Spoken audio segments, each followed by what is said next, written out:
Halo, selamat pagi semuanya. Kembali lagi kita belajar matematika ya. Nah, sebelumnya kita udah membahas mengenai himpunan. Seperti apa himpunan itu, yang mana yang termasuk himpunan. Nah, kali ini kita masuk ke pembahasannya masih mengenai himpunan. Tapi di sini kita membahas yaitu jenis-jenis himpunan, himpunan semesta dan himpunan bagian. Oke, jadi 3 submateri ini yang akan kita bahas. Oke, kita langsung aja. Oke, yang pertama adalah jenis-jenis himpunan. Nah, jenis-jenis himpunan itu yang pertama itu adalah himpunan terbatas. Sesuai namanya ya, terbatas. Berarti ada batasnya, ada limitnya gitu ya. Nah, dari sini kita bisa lihat bahwasanya anggota himpunan ini berhingga. Oke, berhingga jumlahnya. Jadi ada hingganya jumlahnya. Namanya juga terbatas, pasti ada hingganya gitu. Berarti kamu bisa menghitung jumlahnya berapa gitu. Nah, contohnya misalnya gini, saya buat kayak gini. A adalah himpunan dari bilangan genap yang lebih kecil dari 11. Nah, lebih di sini ada pembatasnya lebih kecil dari 11. Ini yang membuat dia menjadi himpunan terbatas. Berarti batasnya adalah bilangan genap yang harus lebih kecil dari 11. Lebih kecil dari 11 berapa? Siapa? 10 kan? Berarti nanti akan berhenti di 10. Nah, berarti kamu bisa membuat himpunan itu menjadi seperti ini. Oke. Nah, berarti 2, 4, 6, 8, 10. Oke. Nah, di sini kan dia terbatas. Terbatasnya itu hanya berhenti di sampai 10. Kamu bisa menghitung jumlah anggota ya. 1, 2, 3, 4, 5. Berarti jumlah anggota untuk himpunan A ada 5. Oke, berarti ini terbatas jumlahnya. Berarti kalau seperti ini termasuk dalam himpunan terbatas. Oke, kita masuk ke contoh berikutnya. Misalnya dia buat gini. B adalah anggota himpunan X di mana min 5 lebih kecil dari X, lebih kecil dari 0. Oke, berarti si X ini ada di antara min 5 dan 0. Oke, berarti ada di antara min 5 dengan 0, berarti mulai dari min 4, berhentinya di min 1. Baru dia bilang gini, X adalah bilangan bulat. Oke, nah min 4 sampai min 1 itu masih bilangan bulat. Oke, berarti kamu tinggal urutkan aja. Berarti min 4, min 3, min 2, min 1. Kenapa berhenti di min 1? Karena lebih kecil dari 0. Min 1 lebih kecil dari 0. Oke. Nah, kalau seperti ini berarti dia terbatas kan? Berhentinya di mana? Berhentinya di min 1. Mulainya dari mana? Mulai dari min 4. Jelas. Oke, terbatas. Nah, kamu bisa menghitung jumlah anggotanya berapa? Ada 4. 1, 2, 3, 4. Nah, kalau begitu, ini termasuk dalam himpunan terbatas. Oke, nah biasanya ada lagi himpunan yang disajikan dalam bentuk seperti ini. Dia buat gini, 1, 2, 3, 4, 5, titik-titik, 10. Nah, ini termasuk dalam himpunan terbatas. Kenapa saya bilang terbatas? Karena kita tahu mulainya dari mana. Mulainya dari 1. Berhentinya di mana? Berhentinya di 10. Titik-titik seperti ini tandanya kamu disuruh untuk meneruskan. Oke, berarti 6, 7, 8, 9, 10. Ini hanya membuat menyingkat soal atau menyingkat tulisan itu gitu. Berarti kamu harus mengerti bahwasanya ini kamu tinggal meneruskan 1, 2, 3, 4, 5. Berarti kamu teruskan sampai 10. Nah, ini terbatas. Kenapa? Karena berhentinya di 10. Berawal dari 1, berhenti dari 10. Berarti kita tahu awal dan akhirnya. Jadi pangkalnya kita tahu awal dan akhirnya. Oke, itu namanya dia himpunan terbatas. Oke, kita lanjut ke himpunan kedua. Oke, ini lawan dari himpunan yang tadi. Oke, kalau yang tadi himpunan terbatas, ini adalah himpunan tak terbatas. Nah, kalau himpunan terbatas tadi kan berarti jumlah anggotanya terhingga. Oke, tapi kalau himpunan tak terbatas, berarti anggota himpunan ini tak terhingga jumlahnya. Oke, jadi nggak akan ada batasannya, dia bakal sampai seterusnya gitu. Kita nggak tahu awalnya mulai dari mana, atau justru kita nggak tahu akhirnya di mana. Oke, nah kita ambil contoh seperti ini. D adalah himpunan dari bilangan genap. Oke, bilangan genap itu bisa kita mulai dari 2. Oke, mulai dari 2. 2, 4, 6, 8, 10, 12. Oke, sampai seterusnya, nggak ada akhirnya. 1.000.000 itu pun bilangan genap. 1.000.000.000 itu bilangan genap, berarti itu tidak ada akhirnya. Nah, berarti kita bisa membuatnya, menyajikannya jadi bentuknya seperti ini. 2,4,6,8,10, titik-titik. Titik ini artinya seterusnya gitu. Nah, kalau dia seperti ini di akhirnya, berarti ini adalah himpunan tak terbatas. Kenapa? Karena kamu disuruh ngisi sampai semau kamu, sesuka kamu. Mau berhentinya di mana? Karena dia tak terbatas. Oke? Beda kalau sebelumnya dibatasi, bilangan genap lebih kecil dari 11. Kalau ini hanya bilangan genap itu banyak. Oke, sampai 1.000.000, 1.000.000.000, 1.000.000.000 itu bilangan genap. Jadi tidak ada batasannya. Nah, kita lanjut. Bisa seperti ini. E adalah bilangan bulat. Oke, kamu tahu bilangan bulat ya? Bilangan bulat itu terdiri dari 0, bilangan bulat negatif, dan bilangan bulat positif. Berarti kamu kalau mau menyajikannya, kamu harus seperti ini. Kenapa? Karena kamu nggak tahu berawal dari mana. Oke, minnya ini berawal dari mana? Kecuali bilangan bulatnya dia bilang lebih kecil dari sekian, seperti sebelumnya, lebih kecil dari 5. Oke, lebih kecil 5 daripada X, lebih kecil daripada 0. Berarti kita tahu awal dan akhirnya di mana. Oke,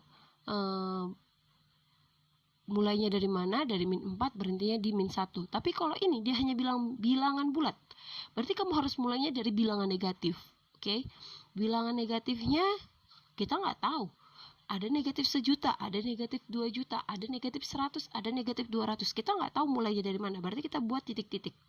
Oke, koma. Oke, kalau kamu buat mulai dari 4 bisa, mulai dari 5 bisa, -5 bisa. Tapi saya mulainya dari sini, dari mulai -4 karena ingin mempersingkat ya. Menjadinya -4, -3, -2, -1, 0, 1, 2, 3, baru saya bikin lagi koma titik-titik. Kenapa? Karena bilangan bulat itu kan ada yang positif. Positif itu 1.000.000 pun bilangan bulat positif. 1.000.000.000 juga bilangan bulat positif. Jadi nggak ada batasannya. Nah, inilah yang disebut dengan himpunan tak terbatas. Oke, awalannya pun kita nggak tahu, akhirnya pun kita nggak tahu di mana. Berawal dari mana dan berakhirnya di mana. Kalau yang contoh ini, yang tak terbatas yang satu ini, dia justru akhirnya aja yang kita nggak tahu dari mana. Tapi kalau ini mau awalnya dari mana ataupun berakhir di mana kita nggak tahu. Oke, nah inilah dia disebut dengan himpunan tak terbatas. Oke, paham ya? Untuk himpunan, membedakan himpunan tak terbatas dengan himpunan yang terbatas. Oke, kita lanjut berikutnya ke namanya himpunan kosong. Nah, seperti namanya ya kan, himpunan kosong, berarti dia himpunan yang nggak punya anggota. Oke, nah kalau nggak punya anggota berarti dia dinotasikan tetap pakai tanda kurung kurawal. Oke, tanda buka kurung dan tutup kurung kurawal, tapi di dalamnya kosong, nggak ada sama sekali. Jangan kamu bikin 0. Oke, jangan kamu bikin 0. Cukup tidak diisi. Oke, nah atau kamu bisa kasih tanda seperti ini. Ini adalah tanda himpunan kosong. Oke, kita ambil contoh misalnya yang seperti apa himpunan kosong. Dia bilang gini, P adalah bilangan ganjil yang habis dibagi 4. Oke, bilangan ganjil mana yang bisa habis dibagi 4? Oke, nggak ada ya kan? Berarti kamu bisa buat gini, P itu adalah himpunan kosong karena nggak ada anggotanya. Ya udah kosong aja kamu bikin. Atau kamu bikin aja seperti ini. Oke, tanda seperti ini gitu. Oke, kita lanjut ke contoh berikutnya. Misalnya gini. R adalah himpunan hewan unggas yang menyusui. Ini menyusui ya. Sorry, menyusui. Nah, ada nggak hewan unggas yang kamu lihat pernah menyusui? Oke, kalau dia menyusui pasti itu udah termasuk mamalia ya. Mamalia berarti nggak mungkin dia unggas gitu. Berarti R ini adalah himpunan kosong.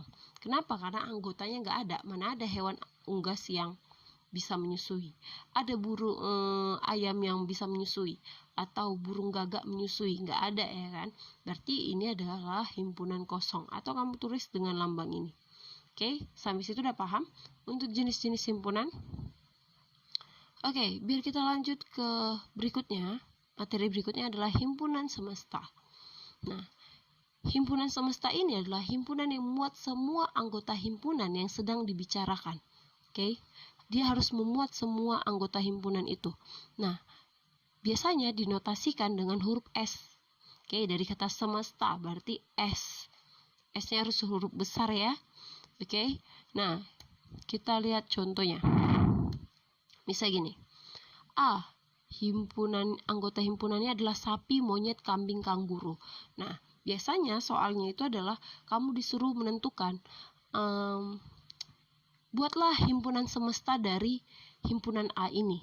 Oke, sapi, monyet, kambing, kanguru, kira-kira kalau himpunan semestanya kita buat apa ya? Oke, kalau saya pengennya membuat hewan mamalia atau menyusui. Kenapa? Karena sapi, monyet, kambing, dan kanguru ini termasuk hewan mamalia. Oke, jadi kamu bisa buat S. Oke, anggota himpunannya adalah hewan mamalia. Oke, ini dia. Jadi kalau kamu bilang tentukanlah himpunan semestanya, kamu lihat semesta itu harus mencangkup semua ini. Kan dia bilang harus memuat semua anggota yang sedang dibicarakan. Anggota yang sedang dibicarakan di sini adalah sapi, monyet, kambing, dan kanguru. Nah, hewan mamalia memuat ini. Di dalam hewan mamalia ada sapi, ada monyet, ada kambing, ada kanguru. Oke, ada banyak lagi. Nah, dan keempat ini termasuk di dalamnya. Oke, berarti si S itu himpunan semestanya adalah hewan mamalia. Oke, kita lanjut. Misalnya, oke, seperti ini, 1, 3, 5, 7, 11. 1, 3, 5, 7, 11. Kalau saya kayak ingat, kalau lihat ini bisa jadi dia bilangan ganjil ya.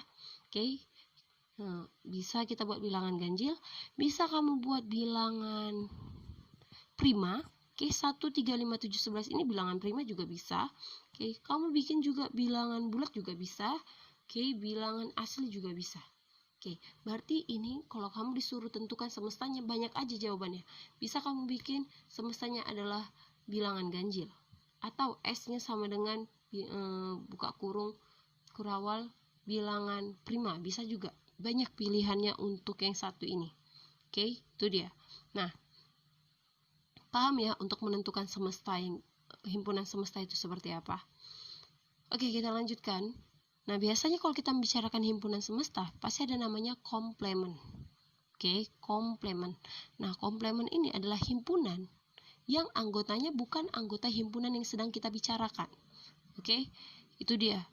Nah, contohnya tuh misalnya yang kayak gini. Oke, nah kita ambil contoh yang pertama ini ya. Nah, yang kita bicarakan adalah sapi, monyet, kambing, kanguru. Berarti komplemennya adalah di luar sapi, monyet, kambing, kanguru, tapi masih sesuai dengan semestanya, yaitu hewan mamalia. Oke, nah berarti kalau mau bikin komplemennya adalah, nah dia kalau komplement tuh biasa ada pangkat C-nya, jadi A komplement, A pangkat C.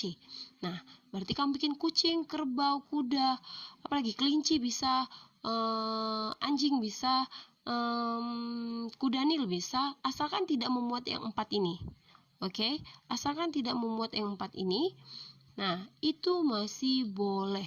Oke, tapi kalau kamu ambil bukan 4 ini tapi di luar mamalia, misalnya kamu buat ayam, bebek, entok, itik, burung elang, flamingo atau burung kakak tua, itu salah. Karena dia di luar hewan mamalia, di luar semestanya kamu pilih jawabannya. Berarti itu salah. Nah, komplement itu adalah himpunan di luar anggota yang dibicarakan, tapi masih masuk dalam semestanya. Oke? Dia masih dalam anggota si semesta. Itu dia. Oke. Atau kita ambil contoh lagi yang ini. 1, 3, 5, 7, 11. Kan semestanya adalah bilangan ganjil. Oke. Berarti kalau nyari B komplementnya, tulis aja semua bilangan ganjil kecuali 1, 3, 5, 7, 11. Berarti kita bisa mulai dari 13, 15, 17, 19, 21, 23. Ini semua bilangan ganjil, koma, titik-titik. Kenapa titik-titik? Karena bilangan ganjilnya tidak terbatas. Tidak ada batasannya ya. Oke, sampai situ paham ya untuk himpunan semesta dan komplement. Oke, kita lanjut ke himpunan bagian. Nah, himpunan A dikatakan himpunan bagian dari himpunan B. Oke, kita ambil contohnya adalah himpunan A dan himpunan B.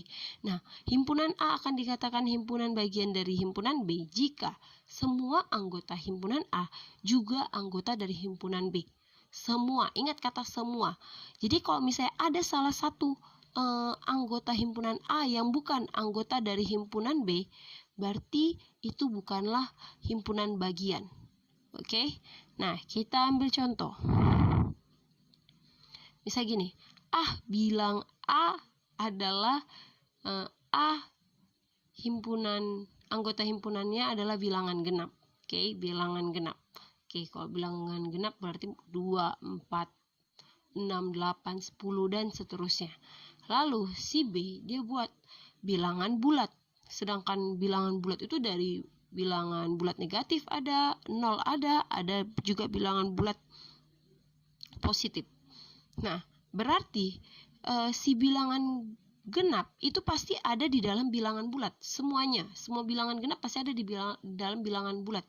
Maka, si A adalah himpunan bagian dari si B. Oke. Misalnya gini, saya buatlah ini 2, 4, 6. Karena ini kan bilangan genap ya.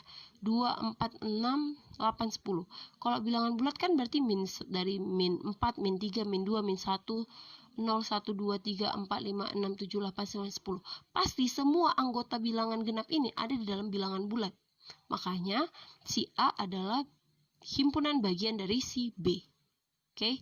Tapi kalau contohnya adalah B sama dengan bilangan prima. Bilangan prima tahu ya, 1, 2, 3, 5, 7, 11, 13, oke, dan seterusnya. Sedangkan si C adalah bilangan ganjil. Oke, bilangan ganjil adalah 1, 3, 5, 7. Oke, nah, si bilangan prima, sebagian ada di dalam bilangan ganjil. Tapi, salah satu bilangan prima ada angka 2. Oke, ada angka 2. Dan angka 2 itu bukanlah bilangan ganjil. Berarti kamu tidak bisa bikin ini si B adalah himpunan bagian si C. Nggak bisa. Oke, kenapa? Seperti ini. Misalnya, ini kan bilangan prima ya. Saya buatlah jadi 1, 2, 3, 5, 7, 11, 13, dan seterusnya. Kamu teruskanlah. Sedangkan si B kan bilangan ganjil ya. Berarti mulainya dari 1, 3, 5, 7, 9, 11, 13, seterusnya. Ini dari 13 sampai 3 sama. Oke. Tapi di sini ada 2. Sedangkan si C nggak punya 2. Berarti seperti saya bilang tadi, satu aja anggota himpunannya tidak ada di dalam anggota himpunan yang ini, yang si C. Oke. Satu aja anggota himpunan B tidak ada di dalam si C. Berarti si B bukanlah himpunan bagian dari si C. Makanya kalau bukan himpunan bagian berarti dia taruh tanda coret. Ingat, kalau himpunan bagian lambangnya kayak C ya. Kalau bukan himpunan bagian kayak C gini tapi kita coret. Kayak U samping gitu deh. Tuh ya. Ini artinya B bukan himpunan bagian dari C. Oke, sampai situ paham? Saya harap kalian bisa paham ya. Kita langsung aja ke tugas. Nah, tugasnya dia bilang tuliskan jenis dari himpunan berikut ini. Ini untuk nomor 1. Kamu tentukan ini apakah himpunan terbatas, tak terbatas, atau himpunan kosong. Oke, kamu tentukan dari si A apa, si B ini apa, si C ini apa, si D ini apa, termasuk jenis yang mana. Oke, kalau nomor 2 dan 3, dia bilang tentukan himpunan semestanya. Oke, jadi nomor 2 ini yang A 2, 4, 6, 8, 12, himpunan semestanya cocoknya apa? Berarti S-nya apa kamu bikin ya? Isi, seperti yang tadi. Lalu yang B, ayam, bebek, angsa, elang, burung gagak. Ini termasuk jenis apa? Hewan apa? Itulah kamu bikin semestanya. Oke? Sampai situ paham ya cara pengerjaan untuk tugasnya? Jangan lupa bikin nama, tanggal, dan mengerjakan tugasnya di kertas lembar. Jangan lupa untuk catatannya, materi yang saya sampaikan hari ini tolong dicatat. Oke, demikian materi saya hari ini. Atas perhatian yang saya ucapkan terima kasih. Selamat pagi semuanya.